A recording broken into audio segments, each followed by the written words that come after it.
Nilagay ko. Hindi pwede ha. Pangalan nyo po. Sir, asawa ko kasi ang gagamit. Pag may asawa, pangalan ng asawa ko, hindi pwede. Dapat, kaninong pangalan? Pangalan nyo. Okay? Next.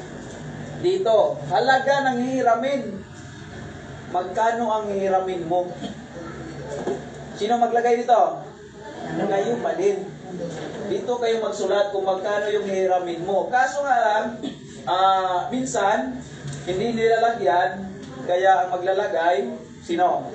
Tapos napasa na, sino maglalagay? Oh, si ma'am, si sir, o di kaya si editor chief. Lagyan mo na lang yan, 10. Tapos ang gusto mo parang i-load, 20. Okay, so dapat kayo ang maglagay kasi kayo nakakaalam kung magkano yung hiramin nyo. Okay, tapos dito naman, balak sa hihiramin. So ano ang balak nyo sa hiramin nyo? Ano ang dahilan? Bakit? Para saan yung hiramin mo? Para saan? Para sa dagdag negosyo. Anong klaseng negosyo? Maraming klaseng negosyo. May illegal, may legal. Ha? Yung illegal. Okay. Lagay nyo po dito, balak sa hihiramin. So ano ang balak mo sabihin? Dagdag puhunan sa negosyo na sari-sari store. O isda.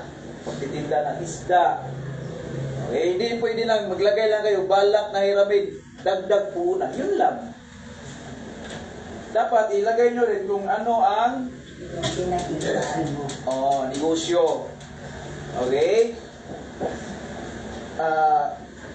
Shabu vendor. Shabu dealer. Okay, so okay pa, alam nyo balak na hiramin. So, kung para saan yung hiramin nyo. Tapos is, ang i-discuss ko lang is yung mga kailangan nyo lang pilapan. Okay? Tapos is, pirma na naghiram. Sino ang pipirma? Kayo. Hindi pwede si kumare, hindi pwede si sir, or ma'am nyo ang magpirma. Kundi, kayo ang maghiram. Ang magpirma dito. Hindi pwede si center chief, hindi pwede ang kasama sa grupo.